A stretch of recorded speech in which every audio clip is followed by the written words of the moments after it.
If you enjoyed this program, please like and subscribe. You see, Rome didn't convert to Christianity, rather Christianity converted to Rome.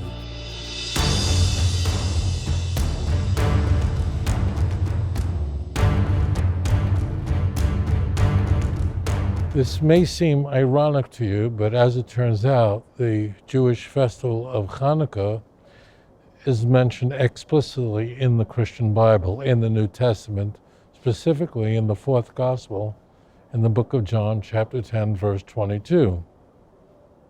The winter festival of dedication. Even more striking, Christmas is mentioned nowhere in the New Testament, nowhere. In fact, the first record of anyone celebrating Christmas on December 25th is when so many other things happened, 4th century. Emperor Constantine, first Christian emperor, roughly a decade after the Council of Nicaea. So essentially, early 4th century, Christians are celebrating Christmas, not Hanukkah. Why? The 25th of December. How striking. After all, Hanukkah is celebrating beginning on the 25th day of Kislev. It's not an accident. The similarities that you notice are striking, and as it turns out, the Christians in the 4th century were doing something very different. They were, after all, doing what pagans before then had done so frequently, and that is worship the sun, worship the light. Constantine was very well known, even after his conversion to Christianity, for worshiping Sol Invictus. That's the Roman god, Sol Invictus. Those Latin words mean the unconquerable sun.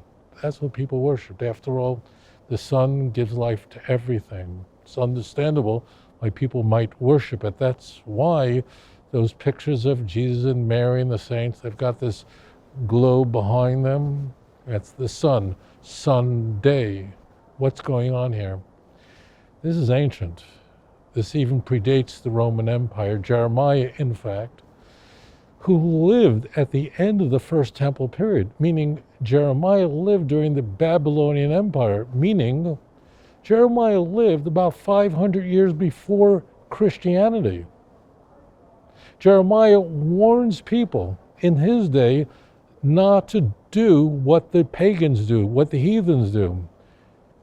They have Christmas trees. Don't do it. What do you mean? How could Jeremiah be speaking about Christmas trees? Well, he does it quite explicitly. You see, Rome didn't convert to Christianity, rather Christianity converted to Rome. Jeremiah warns his readers the following: don't do what the heathens do. They look up at the sky for a sign. They look at the celestial bodies. They look up. And then they go into the forest and they chop down a tree and they bring it into their home. They take this tree and they nail it in their home so that it doesn't move, it doesn't totter. And then they deck it with gold and silver. Don't do that. Why the evergreen tree? Why? Think about that name, evergreen. I think you figured it out. Evergreen means that the leaves of this tree are always green. They defy the winter. They don't turn brown and die like other leaves do on so many other trees. The key is it's an ancient worship of the sun. Don't do it. But it gets a little deeper. What's involved in the pagan religions? What's at the essence? What's at the base of it? What's at the center of it all? It's really about that God is inaccessible, and therefore we worship things between him and us, mediators. And depending on the religion will dictate how many mediators you have. In Judaism, there's one God and no mediator. In Christianity, even in letters as early as Paul, 1 Timothy, there's one God and one mediator between God and man. That's the man Jesus Christ. The Roman Catholic Church will add Mary and saints who they say is worthy of veneration as well. The point is, it's about placing in-betweens. There is no in-between. You ever notice a menorah has not only 8 arms, 8 lamps, but there's a 9th. There's one in the middle. Why? What's that light in the middle? It's called a shamash. Now, if you speak Hebrew, you'd know that that word means a helper, but it also is the exact same word as the word for shemesh.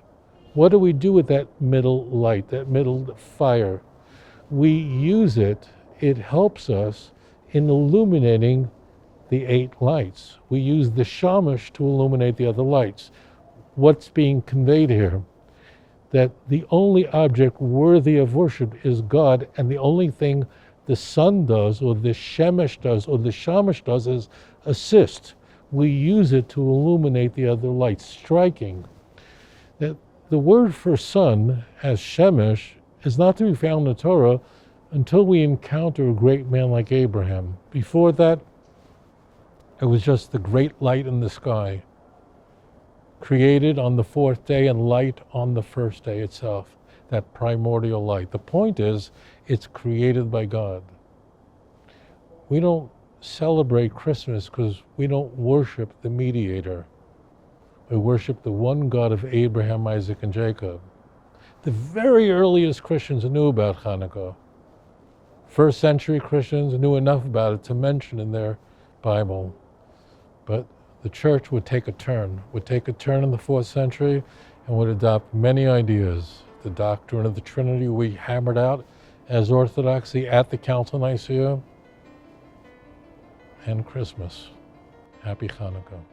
If you enjoyed this program, please like and subscribe. אדון עולם אשר מלך בטרם כל יציר נברא לעת נעשה בחפצו כל אזי מלך שמו נקרא ואחרי ככלות הכל לבדו ימלוך נורא